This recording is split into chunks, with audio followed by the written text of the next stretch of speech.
Yo, this one is dark. I'm not gonna lie to you, bro. This one is absolutely crazy, bro. We gotta do better to teach our youth, man. We gotta teach them not to ruin their own and other people's lives, bro. Because I swear it keeps getting younger and younger.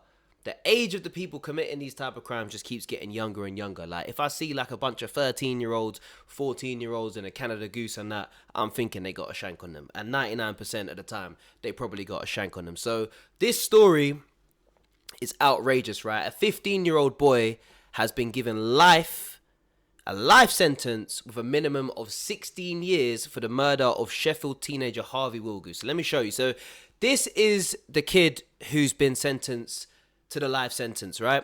He's got a life sentence of a minimum of 16 years, right? And his name is Mohammed Umar Khan, right? So this is the first time that he's been named, because usually when they're this young, they won't actually release the name of the suspect or even the victim. But in this case, the judge has basically said, like, look, this situation's so serious, people need to know. People need to know who did this, right? So I'm going to explain to you what happened, but this is the guy who's murdered Harvey. So this is Mohammed. And if we scroll down, this is Harvey, who's unfortunately lost his life, right? So rest in peace to Harvey. Mohammed's now going to be serving 16 years in prison as a 15-year-old. Like, it's absolutely insane, right? So pretty much what happened, right, in a nutshell, Mohammed stabbed Harvey twice in the chest in their schoolyard in front of other students during their lunch break on the 3rd of February, right? And the school that they go to is All Saints Catholic High School in Sheffield, right? Apparently, they'd exchanged messages about beef. They squared up to each other earlier in the day. There's a video of Mohammed pushing Harvey in a corridor. Then there's also another clip where Mohammed produces a 13-centimeter hunting knife, bro. And it's actually dark because when this incident has happened, Mohammed has said to one of the teachers, he's like, I'm not right in my head. My mum doesn't look after me right.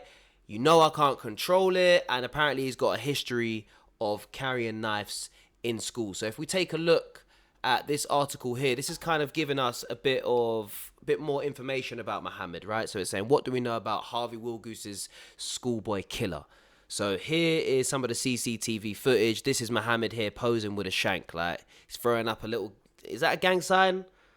He's trying to look ganged off, basically. He's trying to look like... You get me? But this is the fucking problem, bro. The shit that kids listen to these days, the music they're listening to, obviously it's not music. You can't just blame the music, but, like, they look up to bad man, innit? They look up to people doing madness, bro. And it's like, we got to do better as a community to not make them look up to this type of stuff, right? So if we take a look down here, it's pretty much just saying everything that I've explained so far.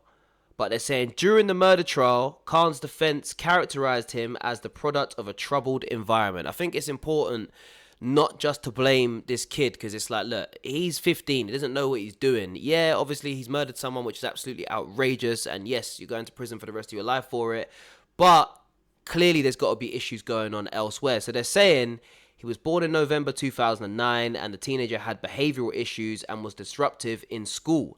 He had only been at All Saints for about 15 weeks, having moved from another school after assaulting a fellow pupil. So he had a history of moving mad, basically. Like, it's not good. Now, the designated teachers were involved with his placement and the management of his behavior, but he had successfully passed the probation period.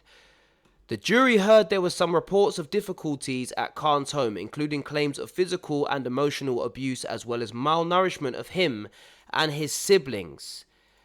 They were saying that he clutched a fidget toy while giving evidence in court, and he had medical difficulties. His mother had mental health issues, and Khan himself had to wear a catheter. I don't know, what on earth is a catheter? We're going to find out what that is, right? But the fact that they're saying that he was being malnourished at home, like, and his mum's got mental health, that's not good. It doesn't excuse him for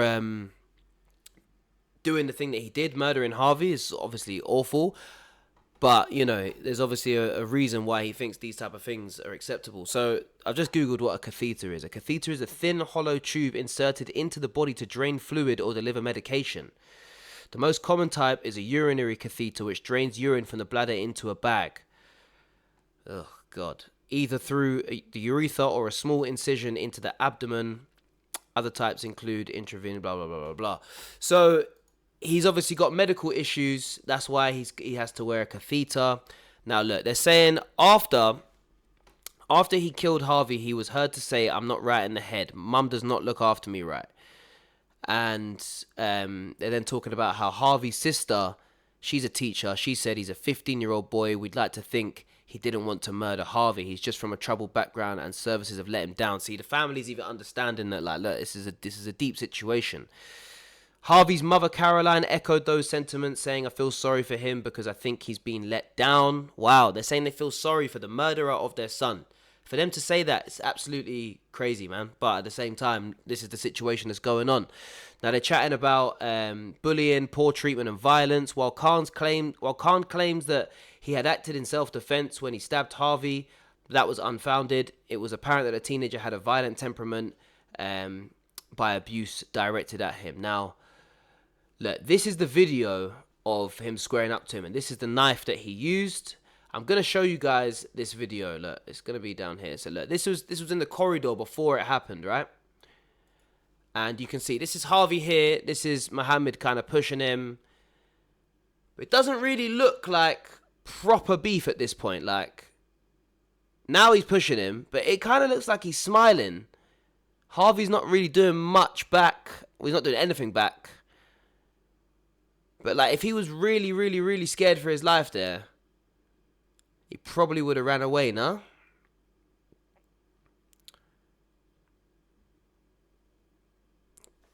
And this is the part where he's now holding the knife in the schoolyard. Like, this kid's obviously not right in the head, bro, to be doing this, bro. To be, like, you can tell by the body language, bro. Like, he doesn't look right. Like, this is not right. Kids are running away and shit. Like, man, this is absolutely insane. This is absolutely insane, man. It's such a sad story, bro. Such a sad story. Now, we've got the judge basically giving the sentencing out. Stand up, please, Umar. I shall now summarise the sentence which you will receive and what it means for you. For the murder of Harvey Willgoose, I pass the only sentence which the law allows me to pass for someone of your age. That is detention during His Majesty's pleasure. You will remain in secure custody until the parole board decides that you are suitable to be considered for release. The shortest period of time during which you must remain in custody is 16 years. Wow, 16 years, you know. Days which you have spent on remand. Imagine hearing that as a 15-year-old. I am told that that period is agreed to be 259 days. Therefore, the minimum term which I impose in your case is 15 years and 106 days. Wow. Life just down the drain like that, bro. This is why I don't look up to criminals rapping about being a criminal, rapping about chefing people and thinking you can do that shit, because this is the fucking reality of what actually happens when you do this type of shit. Like, how are we going to put a stop to this, to be honest? Because at the end of the day, people love negativity. They thrive off the negativity, bro. They thrive off of controversy. They thrive off of madness happening. Look at the news every day. The news is literally reporting absolute madness every single day, and it gets clicks. But these are things that are genuinely happening. So it's like, can't really blame the news. Can't really blame the media. Who is to blame for this type of shit, you know? Oh, man. So, yeah, this is a deep one. But look, Mohammed's going to be spending 15 years, 106 days, as the judge said, in detention. But at least, look, I'm not condoning what he did, but like, at least by the time he gets out, he's going to be like 30. Still kind of got a life ahead of him for this dumb mistake that he's made.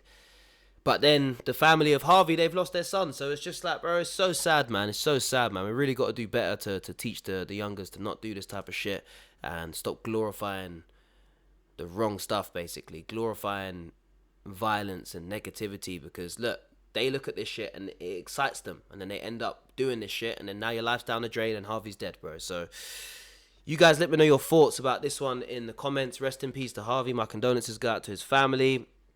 Even my condolences go out to Mohammed's family, because they've lost their son for 15 years now. But if that family's not looking after him properly and malnourishing him and his siblings, like, yo, they need to put them into care or something, or get them elsewhere, because clearly whatever's going on there ain't working. But anyway, guys, drop a like on this video. Subscribe to Honcho's House. I'm out.